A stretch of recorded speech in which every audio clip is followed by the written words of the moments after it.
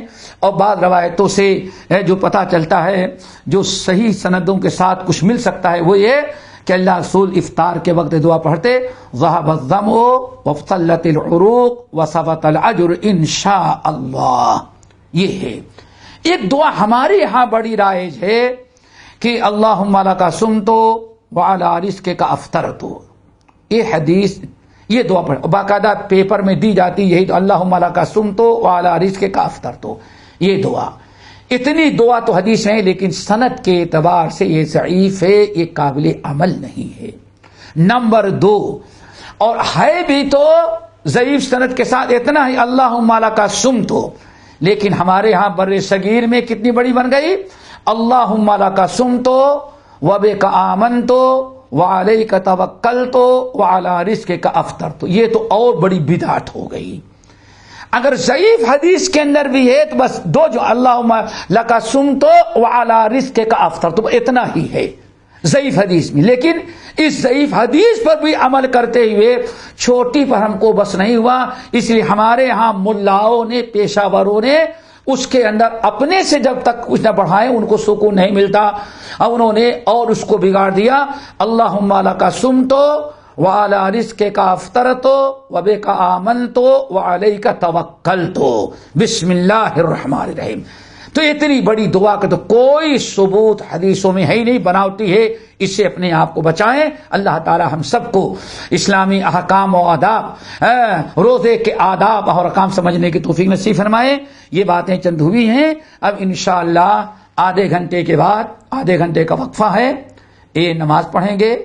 نماز کے بعد انشاءاللہ